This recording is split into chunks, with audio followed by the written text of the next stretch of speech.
Okay, welcome back to the next part of my Earth to Mars video. In the last video, I finished configuring the XR2 for the ride up to orbit and eventually out to Mars. And I went ahead and completed the ride up to orbit, so that's done. So if you're rejoining me in this part, welcome back. Let me go ahead and unpause the simulation.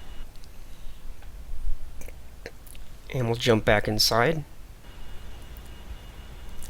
And now we'll go about doing the various things that need to be done in order to get everything going here.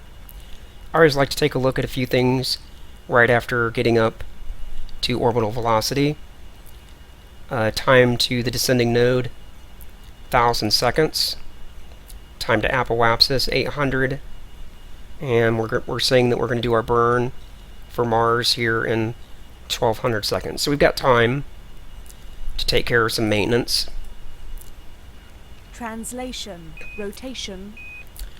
If you remember, I brought that extra fuel module with me. So what I'm going to do is open the APU, or start the APU, extend the radiator so I don't overheat.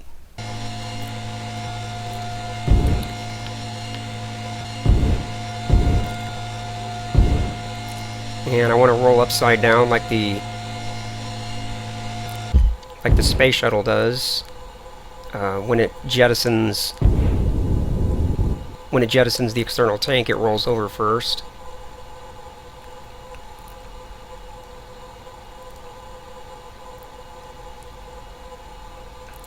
Just go to the payload camera.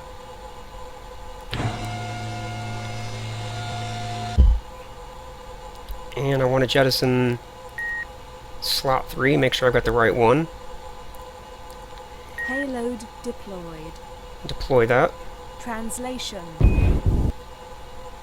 And we'll translate away from it a little bit. Take a look at the external view.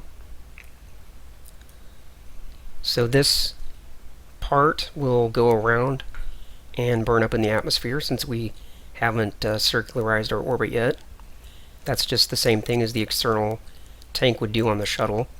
Once they get up to their initial orbit, they jettison the tank and then go on with the OMS 2 maneuver to circularize their orbit.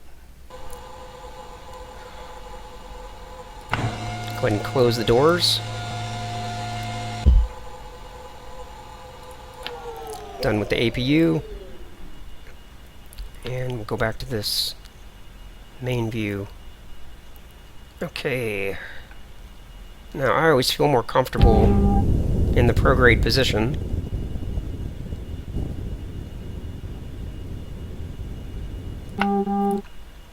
Alright, now let's figure out what we need to do and what order we need to do it in. Okay, I think I will go ahead and circularize my orbit because I am going to reach that. Although technically I wouldn't have to because I will reach the ejection point here long before I'll get back, down into the lower part of the atmosphere, but nevertheless I'll go ahead and do it anyway.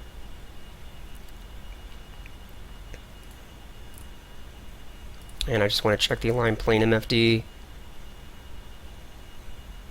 to see if I will have any chance to work with the relative inclination. Looks like I probably won't because these two burns are really close to overlapping. So, at any rate, let's go ahead and warp time ahead to get to the to this point. And let me even be, I don't know if you want to call it lazy, but go ahead and use burn time calculator. Press MD to get to the time to apoapsis. And we'll press the circularization so that once we get to this point, it will fire the engines and circularize automatically for us. Go ahead and warp time ahead to that point.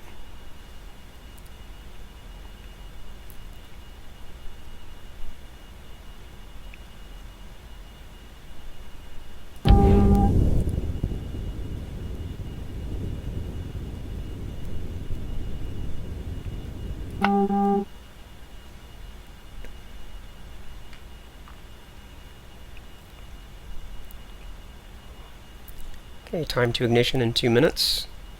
Of course, we're at 10x, so it won't take long to get there.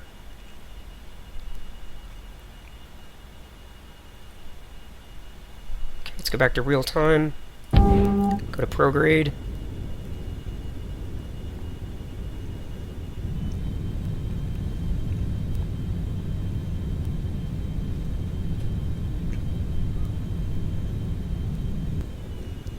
Okay.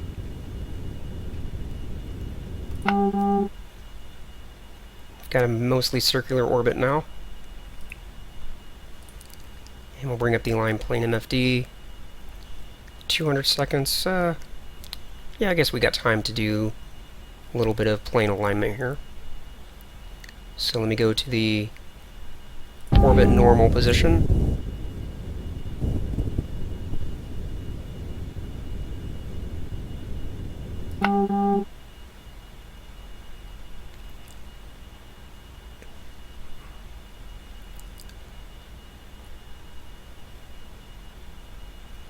Basically, when the time to the node gets to 10 seconds, that's when I'll be able to do the plane alignment here.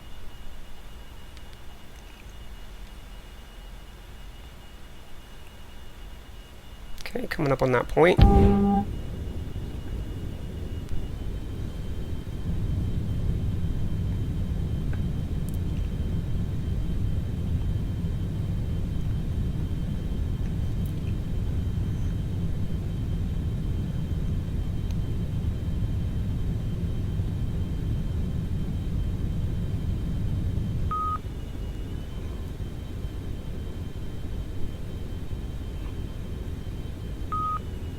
Okay, we have a very low relative inclination. Got a circular orbit, so the next thing to do here in just 2 minutes is the TMI burn, the Trans-Martian Injection burn, I guess that's what it's called.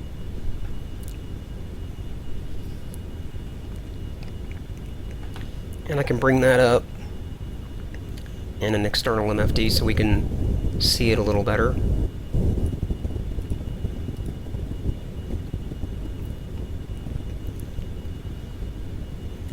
And what I find works best for this burn is to keep the prograde autopilot on right up till you get to the point of to begin the burn, and then turn it off. You don't want to have the prograde autopilot left on through the course of the burn, which I think I actually did leave it on in my last Earth to Mars video, which was just a mistake. If you turn it off before getting to that point, the vessel won't continue yawing around the curvature of the planet, and that's actually what you want. You want the vessel to stay so that it is faced in the right direction. So we're going to begin this burn in just a few seconds. Okay, let me go ahead and turn the prograde off now.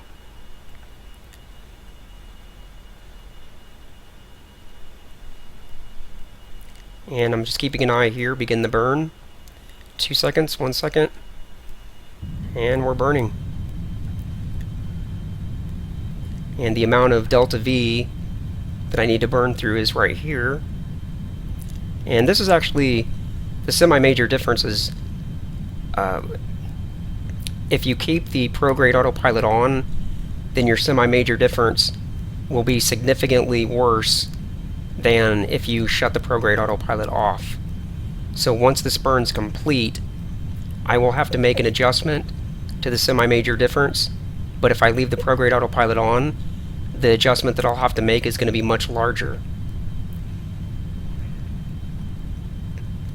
So we've got quite a bit to burn through here, so let me just press T one time to warp through this burn a little more quickly.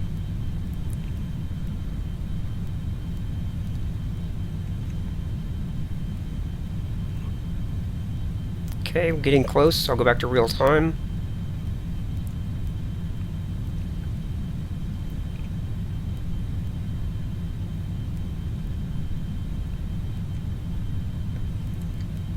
And as I get close to the end of the burn, I'll start reducing the main engines.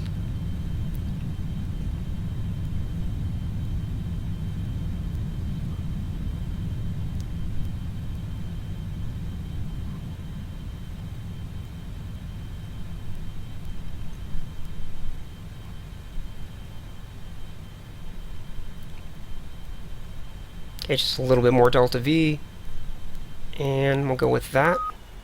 Rotation, translation. And use some translation to get the rest of it. But what I'm going to work on before I worry about this delta V is this semi-major difference. I want to get that to 0. Rotation. And I found with that much semi-major difference, the easiest way to get it to 0 is to rotate minus 270, or rather minus 90 degrees, which will have you facing 270. And then we'll just apply a little bit of main engine, and you can see that's bringing down both the delta V and the semi-major difference.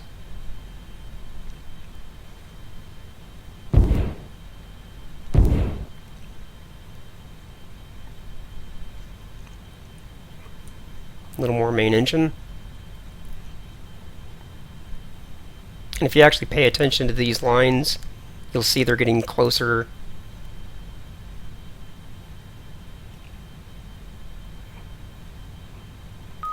Okay, now the semi-major difference is actually starting to go the other direction. So now I want to go prograde. I've just got a little more work here to do.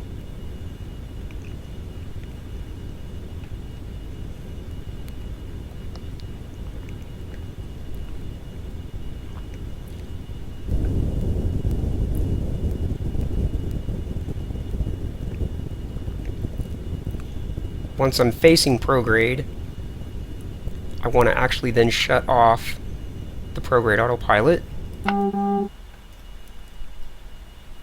and Translation. use a little bit of translation to finish refining that semi-major difference and delta V, by the way. So you can see I got the semi-major difference down to 0.013, and it looks like they're at 0.012 is as low as that's going to get. So now I'm just going to use a little bit of reverse translation to get the delta V at 0.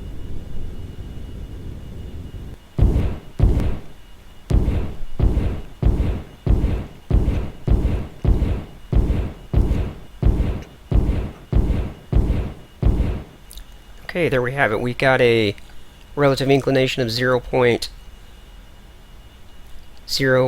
We've got a delta V of 0.00 and a semi-major difference that's very low. So I think we're in pretty good shape for getting out to Mars. Let's go ahead and take a look at the external view for a moment.